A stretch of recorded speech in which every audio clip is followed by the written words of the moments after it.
AP CM Chandrababu Delhi పర్యటన ముగిసింది. హైదరాబాద్ బయలుదేరే ముందు మీడియా చిట్చాట్లో పలు కీలక విషయాలు చెప్పారు.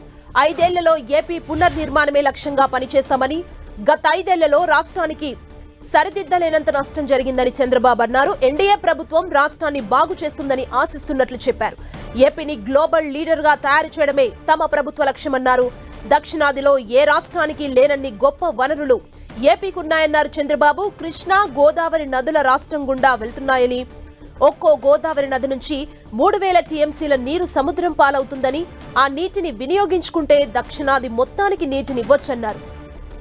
తమ పార్టీ కేంద్రం నుంచి ఎలాంటి పదవులు ఆశించలేదని, అందుకే పదవుల కోసం డిమాండ్ చేయలేదన్నారు. గతంలో వాజ్పేయి హయాంలో 7 మంత్రి పదవులు ఇస్తామన్నా తీసుకోలేదని, ఒక్క స్పీకర్ పోస్టు మాత్రమే తీసుకున్నామని చంద్రబాబు గుర్తు చేశారు. ప్రస్తుతం తాము డిప్యూటీ స్పీకర్ పదవిని అడగలేదని, బీజేపీ అధిష్టానం కూడా ఇస్తామనలేదని చంద్రబాబు స్పష్టం చేశారు.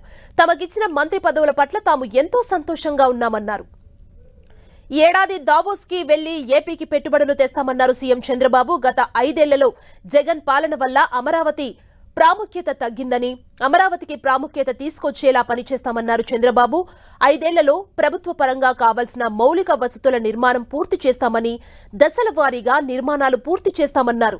వచ్చే 5 ఏళ్లలో శాశ్వత అసెంబ్లీ, సచివాలయం, హైకోర్టు భవనాలు పూర్తి చేస్తామన్నారు. రాష్ట్రంలో నైపుణ్య గణన చేపడతామని, దీనికి కేబినెట్ ఆమోదం కూడా లభించిందన్నారు. ఏపీలో మానవ వనరుల్ని మూలధన వనరులుగా మార్చి సంపద సృష్టిస్తామన్నారు. అమరావతి నిర్మాణం నిరంతర ప్రక్రియ అని చెప్పారు. తెలంగాణ సీఎం రేవంత్ రెడ్డితో జరిగే సమావేశంలో ఇరు రాష్ట్రాలకు ప్రాధాన్యత ఇస్తూ సమస్యలు పరిష్కరించుకోవాలనేది తమ లక్ష్యమని చెప్పారు చంద్రబాబు.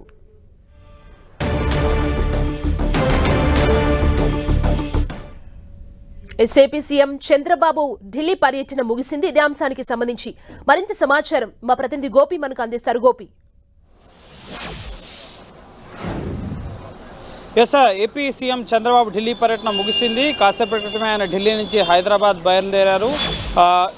ఈ ఢిల్లీ పర్యటనలో 3 రోజుల పర్యటనలో ఆంధ్రప్రదేశ్ పునర్నిర్మాణమే లక్ష్యంగా ప్రధాని కేంద్ర మంత్రులతో సమావేశం జరిగిందని, అలాగే కేంద్రం నుంచి తాము ఇచ్చిన విజ్ఞాపనలకు సానుకూల స్పందన వచ్చిందని చెప్పి సైతం చంద్రబాబు జాతీయ మీడియాతో జరిపిన చిట్చాట్లో వెల్లడించడం జరిగింది.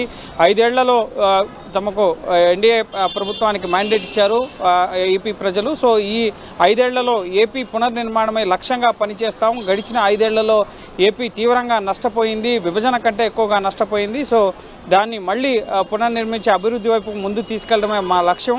ఎన్డీఏ ఏపీని బాగు చేస్తుంది అన్న అంశాలను కూడా చంద్రబాబు స్పష్టం చేశారు.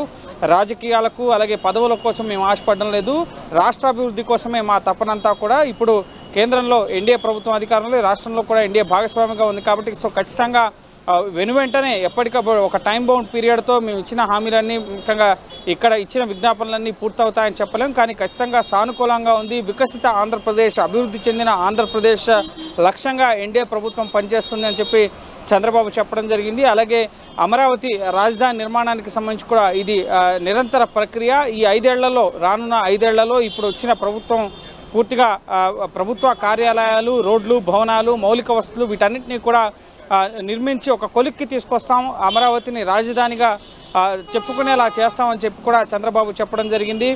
సో ఖచ్చితంగా అమరావతి డెవలప్మెంట్కి సంబంధించిన అంశంలో ముఖ్యంగా పెట్టుబడులు, ఆంధ్రప్రదేశ్కి పెట్టుబడులకు ద్వారాలు తెరిచాం.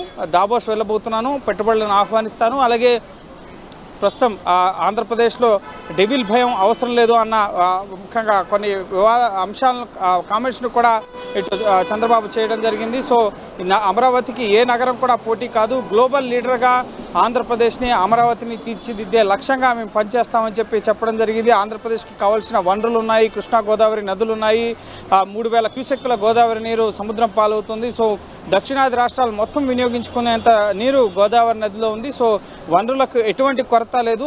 ఆంధ్రప్రదేశ్ అభివృద్ధికి కావాల్సిన వనరులు అన్నీ కూడా ఉన్నాయి, కానీ కేంద్ర సహకారం కావాలి. సో అందులో భాగంగానే ఎన్డీఏ ప్రభుత్వం ఇప్పుడు ఉంది కాబట్టి ఖచ్చితంగా కేంద్రం నుంచి సానుకూల స్పందన వచ్చింది. మేము అడిగిన విజ్ఞాపనలకి, రాష్ట్ర ఆర్థిక పరిస్థితిని వారికి వివరించినప్పుడు ఖచ్చితంగా కేంద్ర ప్రభుత్వం రాష్ట్రానికి అండగా ఉంటుంది అన్న అంశాన్ని స్పష్టం చేశారని చెప్పి కూడా చెప్పారు. అలాగే రాజకీయాల విషయానికి వస్తే పదవులను మేము ఆశించడం లేదు, మాకు ఇచ్చిన పదవుల పట్ల 2 కేబినెట్ ముఖ్యంగా మంత్రివర్గంలో 2 స్థానాలు టీడీపీకి ఇవ్వడం పట్ల మేము సంతోషంగానే ఉన్నామని చెప్పారు. అలాగే డిప్యూటీ స్పీకర్ పదవికి సంబంధించి వారు మమ్మల్ని ఇంకా అడగలేదు, మేము కూడా ఆ పోస్ట్ అడగడం లేదని చెప్పి చంద్రబాబు చెప్పడం జరిగింది. అలాగే ప్రస్తుతం ఈ గడిచిన 5 ఏళ్లలో అమరావతి ప్రాముఖ్యత తగ్గింది, ఇప్పుడు మళ్ళీ అమరావతికి ప్రాముఖ్యత తీసుకొచ్చేలాగా మేము వ్యవహరిస్తాము, ఆ దిశగా పనిచేస్తామని చెప్పి కూడా చెప్పడం జరిగింది. అలాగే 2 రాష్ట్రాలకు సంబంధించి 2 తెలుగు రాష్ట్రాల మధ్య ఉన్న వివాదాలకు సంబంధించిన పరిష్కారానికి రేపు హైదరాబాద్లో సమావేశం జరగబోతోంది. సో రేవంత్ రెడ్డితో జరిగే సమావేశంలో 2 రాష్ట్రాలకు ముఖ్యంగా అన్యాయం జరగకుండా, నష్టం జరగకుండా 2 రాష్ట్రాల ప్రాధాన్యతలను దృష్టిలో ఉంచుకునే సమస్యలను సామరస్యపూర్వకంగా పరిష్కరించుకుంటామన్న నమ్మకం తమకుంది అని చెప్పి ఇటు చంద్రబాబు చెప్పడం జరిగింది. సో ఖచ్చితంగా ఒక పాజిటివ్ వైబ్స్తో అయితే ఈ చంద్రబాబు ఢిల్లీ పర్యటన ముగిసింది. ముఖ్యంగా ప్రధాని సహా 10 మంది కేంద్ర మంత్రులు, ముఖ్యంగా ఏ ముఖ్యమంత్రి కూడా రాష్ట్రం నుంచి ఢిల్లీ వచ్చినప్పుడు ఢిల్లీలో ఇంతమంది కేంద్ర మంత్రుల్ని ఒకే సమయంలో ముఖ్యంగా చాలా తక్కువ సమయంలో కలవడం అనేది అసాధ్యం. కానీ చంద్రబాబుకున్న కాంటాక్ట్స్ కానీ ఇక్కడున్న పార్లమెంటరీ పార్టీకి సంబంధించిన నాయకులు కానీ వాళ్ళు చేసిన అరేంజ్మెంట్స్తో వెనువెంటనే ప్రధాని అలాగే కేంద్ర మంత్రుల అపాయింట్మెంట్స్ దొరకడం జరిగింది. మంత్రిత్వ శాఖల వారీగా కేంద్ర బడ్జెట్ మరో 2 వారాల్లో పార్లమెంట్లో ప్రవేశపెట్టబోతున్నారు. ఈ సమయంలో కేంద్రం నుంచి ఆంధ్రప్రదేశ్ రాష్ట్రానికి అంశాల వారీగా రావాల్సిన నిధులు, బడ్జెట్ కేటాయింపులకు సంబంధించిన అంశాలని ఇటు ప్రధాని, హోంమంత్రి అలాగే ఆర్థిక మంత్రి కీలక మంత్రుల దృష్టికి తీసుకెళ్లారు. అలాగే మంత్రిత్వ శాఖల వారీగా పెండింగ్లో ఉన్న అంశాలు, రాష్ట్రాభివృద్ధికి ఉపయోగపడే ముఖ్యంగా తోడ్పడే విధంగా మంత్రిత్వ శాఖల వారీగా కూడా సహకారం ఉండాలని చెప్పి కేంద్ర మంత్రులను కోరడం జరిగింది. అంతేకాకుండా వీటన్నిటికన్నా మించి ముఖ్యంగా ప్రభుత్వం ఒక పక్కనైతే ముఖ్యంగా వ్యవస్థలకు సంబంధించి ముఖ్యంగా 16th ఫైనాన్స్ కమిషన్కి సంబంధించిన చైర్మన్ అరవింద్ పనగారియా అలాగే నీతి ఆయోగ్ CEO సుబ్రహ్మణ్యాన్ని కూడా ఆయన కలవడం జరిగింది. సో ఈ 2 సంస్థలు కూడా కేంద్ర ప్రభుత్వానికి ఆయా రాష్ట్రాల్లో ముఖ్యంగా ప్లానింగ్ కమిషన్ రద్దు చేసిన తర్వాత నీతి ఆయోగ్ వచ్చింది. సో ఈ నీతి ఆయోగ్ చేసే సిఫార్సుల ఆధారంగానే కేంద్రం నుంచి నిధుల విడుదల అనేది ఉండబోతోంది. కాబట్టి సో ఖచ్చితంగా ఈ 2 సంస్థల ముఖ్యంగా అధికారులను కూడా కలిసి రాష్ట్ర పరిస్థితిని వివరించి కేంద్రం నుంచి కావాల్సిన సహకారం రాష్ట్రానికి అందడంలో మీ తోడ్పాటు కూడా ఉండాలి, మీ సంస్థల తోడ్పాటు కూడా ఉండాలని చెప్పి చంద్రబాబు ఇటు 16th ఫైనాన్స్ కమిషన్ అలాగే నీతి ఆయోగ్ CEOని కోరడం జరిగింది. అలాగే పలువురు వ్యాపారవేత్తలు, పారిశ్రామికవేత్తలు అలాగే IAS IPSలు వీరందరినీ కలిసి రాష్ట్ర అభివృద్ధికి తమ వంతు సాయం చేయాలి, ఢిల్లీ వేదికగా ఢిల్లీ నుంచి రాష్ట్రానికి కావాల్సిన అన్నింటినీ కూడా సాధించుకోవడంలో మీ వంతు పాత్ర పోషించాలని చెప్పి కోరడం జరిగింది. సో ఒక సానుకూలమైన స్పందన కేంద్రం నుంచి వచ్చింది. ఖచ్చితంగా కేంద్రం రాష్ట్రానికి న్యాయం చేసేందుకు, అభివృద్ధి చేసేందుకు ఖచ్చితంగా సహకరిస్తుందన్న ధీమానైతే చంద్రబాబు వ్యక్తం చేయడం జరిగింది. Thank you Gopi.